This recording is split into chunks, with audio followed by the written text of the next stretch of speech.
podcast Cakap Pajak, orang cakap ngomongin pajak.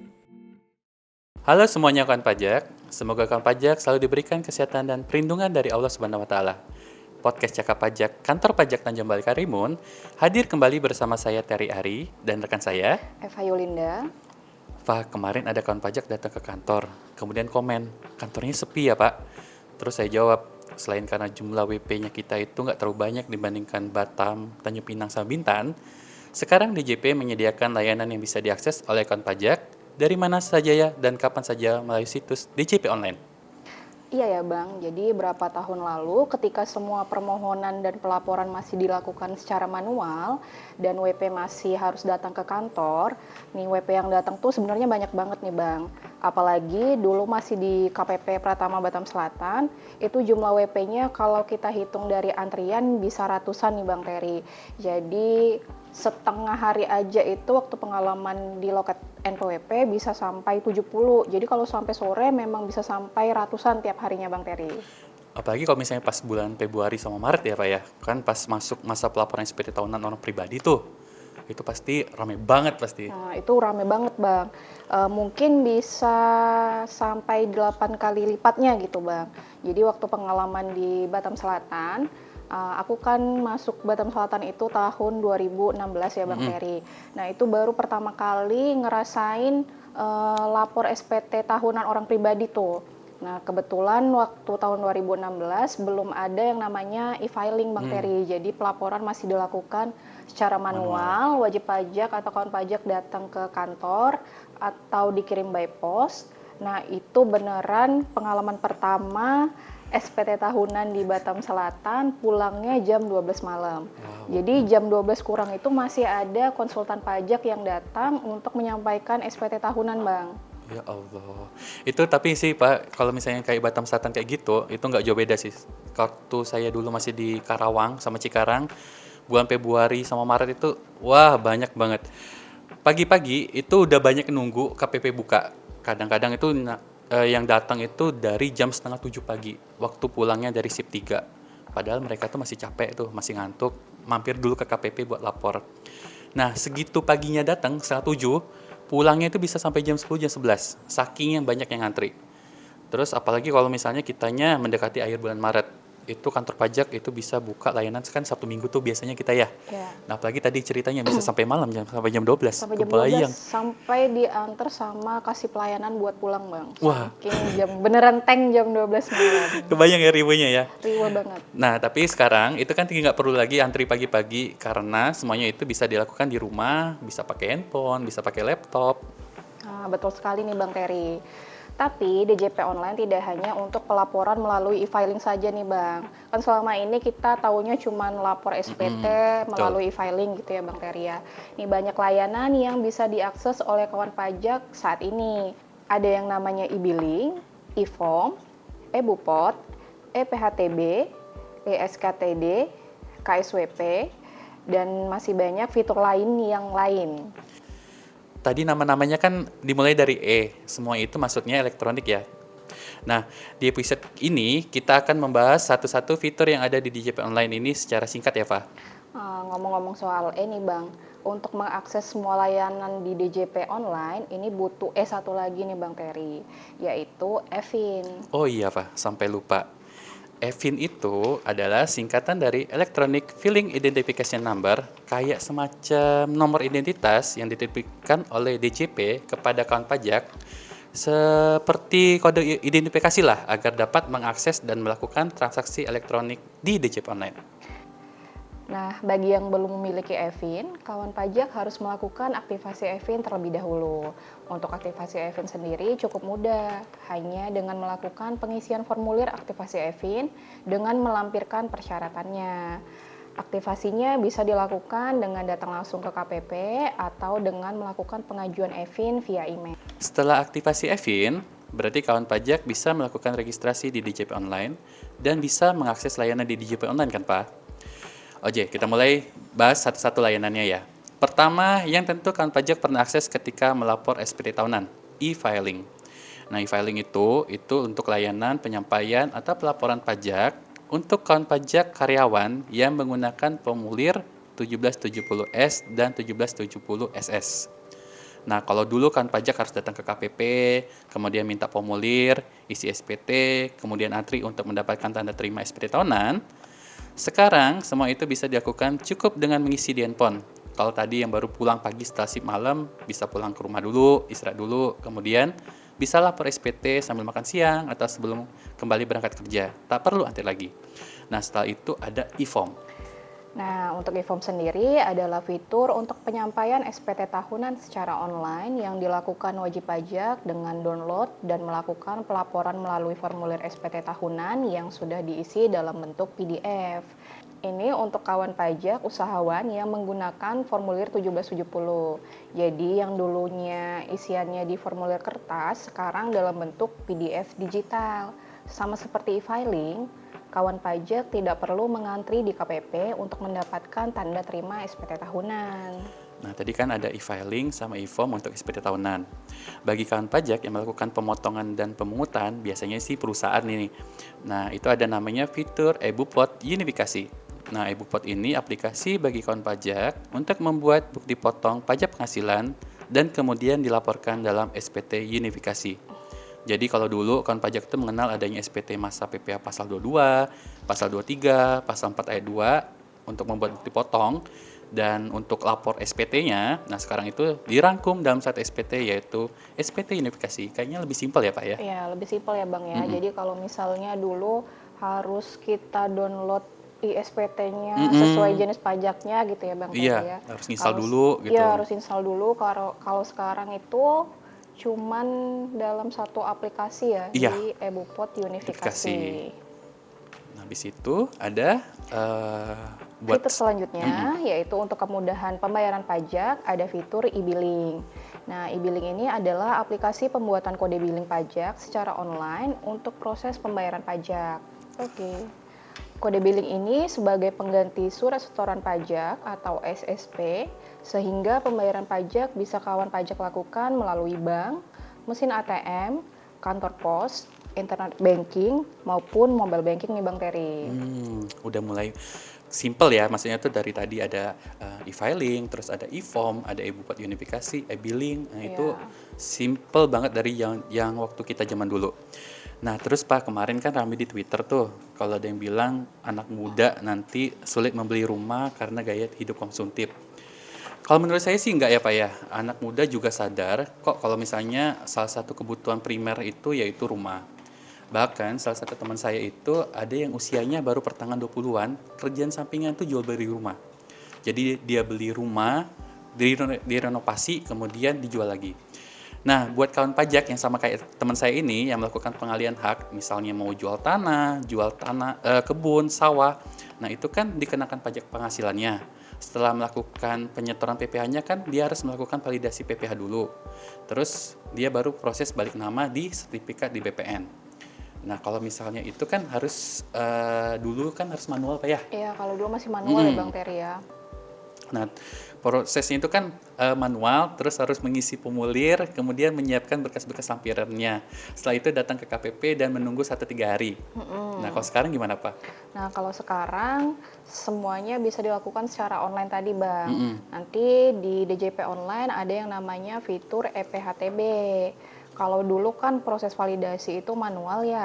Nah, prosesnya tadi juga lama ya Bang Terry, Iya, menunggu betul. 1-3 hari kerja. Nah, setelah adanya EPHTB, nanti kawan pajak cukup mengisi data-data yang diminta seperti identitas penjual dan pembeli, data transaksi, NTPN. Lalu setelah mengisi data-data tersebut, kawan pajak langsung mendapatkan surat keterangan penelitian formal bukti pemenuhan kewajiban penyetoran PPh secara real time Bang Terry, tanpa kita harus menunggu 1-3 hari kerja lagi. Berarti nggak perlu lagi nunggu-nunggu lagi ya? Dan Iya. nggak perlu datang ke KPP. Sangat simple ya Bang Terry Iya. ya. Nah, terus habis itu ada fitur lagi yang namanya Info KSWP. Nah, Info KSWP ini digunakan untuk mengetahui status wajib pajak. Selain itu, digunakan untuk memperoleh surat keterangan fiskal, terus pengajuan surat keterangan PP 55, pemberitahuan memilih pengenaan pajak berdasarkan ketentuan umum, surat keterangan jasa luar negeri, pemberitahuan penggunaan NPPN, serta ada beberapa manfaat lainnya. Nah, biasanya KSWP ini banyak digunakan sama kawan pajak yang mau mengajukan pendaftaran atau perpanjangan izin melalui sistem OSS. Jadi di KSWP ini layanan untuk fasilitas-fasilitas yang diberikan oleh DJP gitu Iya, ya Bang. betul. Kayak misalnya wajib pajak atau kawan pajak yang usahawan, omsetnya di bawah 4,8 miliar mengajukan suket PP 55 melalui Info info KSWP, KSWP ini ya betul Bang Pak. Terry. Iya. Nah, kalau tadi ada info KSWP, itu untuk fitur selanjutnya yang di DJP online ini ada yang namanya rumah konfirmasi dokumen Bang Terry. Iya. Nah, ini yang populernya ini sering disebut rumah kodok Rumah nih, Bang kodok. Terry. Jadi kalau rumah konfirmasi dokumen sendiri ini merupakan aplikasi yang digunakan untuk melakukan konfirmasi validitas dokumen perpajakan yang telah diterbitkan oleh DJP. Kayak misalnya tadi kita mungkin mengajukan Suket tadi ya. PP 55. Jadi kita ini beneran diterbitkan oleh DJP atau enggak bisa kita cek di rumah kodok ini Bang Terry. Oh, betul. Nah, setelah itu ada portal layanan. Di portal layanan ini ada layanan terkait pemusatan PPN seperti pemberitahuan atau pemberitahuan kembali, penambahan dan pengurangan tempat yang dipusatkan, pencabutan pemusatan PPN, dan perubahan tempat pemusatan PPN Bang Terry. Iya, udah. Berarti kalau misalnya dulu tuh harus datang ke kantor untuk cuma ngasih tahu bahwa kita mau pemusatan PPN, Iya, sekarang kalau sekarang semuanya sudah bisa Online online, ya, berarti dari ya. rumah nggak usah datang lagi ke kantor pajak.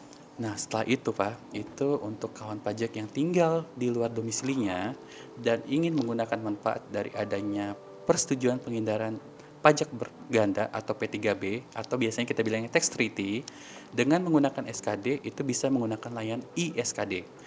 Nantinya dokumen ini akan difungsikan sebagai kelengkapan untuk mendapatkan keringanan pajak dan dikenai tarif PPh sesuai dengan P3B-nya.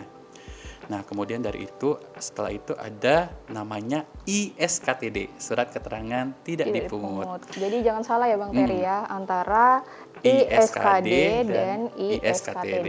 Betul. Nah, kalau ISKTD ini untuk aplikasi penyampaian permohonan surat keterangan tidak dipungut bagi pengusaha yang melakukan impor atau penyerahan barang atau jasa kena pajak alat angkutan tertentu. Nah, kalau misalnya di KPP Tanjung Balai Karimun ini biasanya digunakan oleh perusahaan pelayaran niaga nasional dan perusahaan penangkapan ikan nasional. Yang biasanya dia beli kapal. Beli gitu, kapal, Bang Terry betul. ya, atau Biasanya impor kapal atau beli kapal dari mana gitu. Nah, setelah itu Pak, ini yang kita lihat kemarin itu ada layanan DJP online yang baru tahun ini dirilis, IPBK. Ini baru banget ya Bang Terry ya. Seperti yang kawan pajak tahu, permohonan pemindah bukuan yang selama ini disampaikan kan secara langsung ke KPP atau melalui pos ya Bang Betul. Terry. Nah, sekarang sudah ada alternatifnya nih Bang. Nah, tidak perlu lagi datang ke KPP, cukup login ke djponline.pajak.go.id, klik dan ketik. Nah, permohonan bisa disampaikan dari mana aja dan kapan aja nih Bang Terry. Jadi nggak perlu mengisi formulir Oke. atau mencari bukti setoran pajak yang mungkin kadang hilang atau terselip nih Betul. Bang. Jadi cukup gunakan aja EPBK. Nah, tadi kan udah banyak banget ya Pak ya, layanan yang diberikan oleh Direktorat Pajak untuk kemudian akses yang bisa dimanfaatkan oleh kawan pajak dari mana saja dan kapan saja ya Pak ya. Nah, sebenarnya sih nggak hanya itu, masih ada layanan lagi, misalnya kayak permohonan pemanfaatan, fasilitas dan insentif.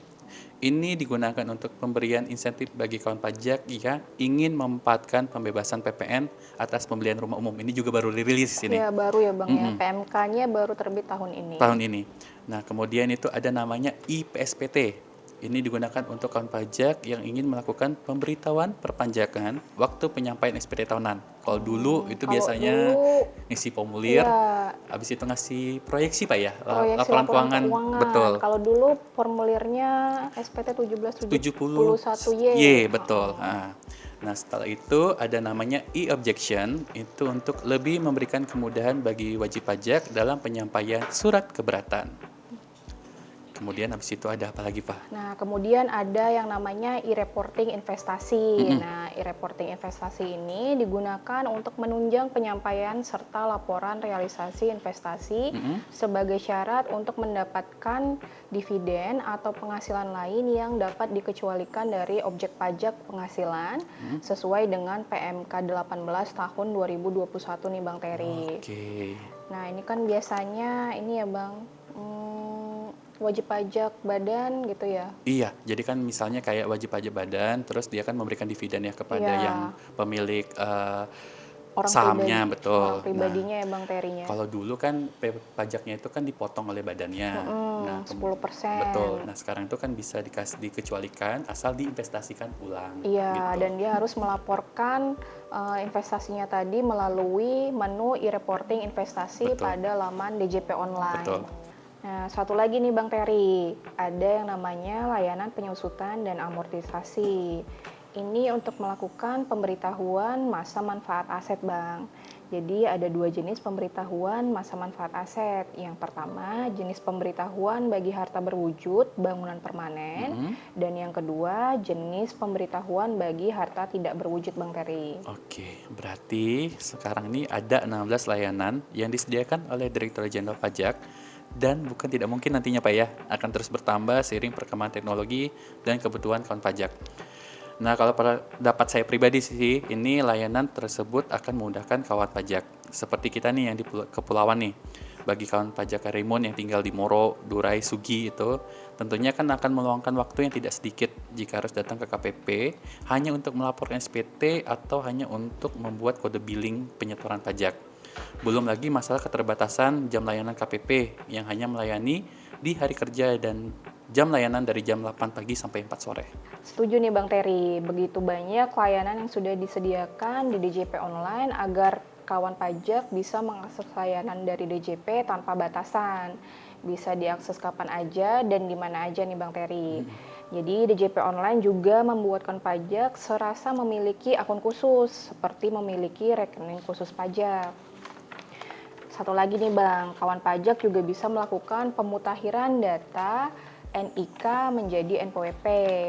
Jadi melalui DJP online, ini tanpa perlu melakukan perubahan data ke KPP nih Bang Terry. Nah, validasi NIK sama NPWP ini itu bertujuan untuk mendukung kebijakan Satu Data Indonesia. Mulai 1 Januari 2024, bagi kawan pajak orang pribadi, NPWP-nya berganti menjadi NIK. Kawan pajak bisa melakukan pemutakhiran data NIK NPWP tersebut itu di menu profil dan submenu profil data. Nah, nanti kawan pajak bisa melihat status validitas data utama. Jika ada kata valid, berarti NIK-nya sudah dilakukan validasi sebagai NPWP. Nah, kawan pajak, dari berbagai layanan yang disediakan oleh Direktorat Jenderal Pajak, ada 16 layanan DJP online kalau tidak salah tadi ya Pak ya. Iya Bang. Ada beberapa manfaat yang bisa diperoleh kawan pajak, antara lain itu membayar dan melaporkan tepat waktu, mudah dalam mengawasi dan mengecek pelaporan pajak, terus bisa menyediakan pelaporan SPT semua jenis pajak, praktis, integrasi dengan berbagai layanan pajak, serta memberikan kenyamanan dan keamanan data. Nah, demikianlah pengenalan secara singkat apa aja layanan DJP online yang bisa diakses oleh kawan pajak nih Bang Terry. Nah, terima kasih telah mendengarkan podcast Cakap Pajak Kantor Pajak Tanjung Balai Karimun. Untuk layanan informasi dan konsultasi lebih lanjut mengenai perpajakan, KPP Pratama Tanjung Balai Karimun menyediakan layanan konsultasi melalui WA chat di nomor 0811 7783 223. Nah, layanan WA chat tersebut itu tersedia di dalam layanan aja ya kawan pajak. Jangan lupa untuk mengikuti akun Instagram kami di @pajaktbk untuk mendapatkan informasi terbaru mengenai perpajakan. Ada IG Live juga yang bisa kawan pajak ikuti untuk mendapatkan bahasan langsung topik perpajakan yang sedang hangat. Ada sesi tanya jawab dan kawan pajak yang beruntung bisa mendapatkan souvenir dari kita ya Pak ya. Iya benar Bang. Bagi kawan pajak yang ingin memberikan saran, kritik, atau misalnya nanti mau ngasih ada topik yang bisa kita bahas di podcast selanjutnya, itu bisa dengan mengisi kolom reply di Spotify atau DM melalui Instagram. Nah, saatnya kami undur diri. Terima kasih dan sampai jumpa di podcast Cakap Pajak selanjutnya. Cakap Pajak, orang cakap, ngomongin pajak.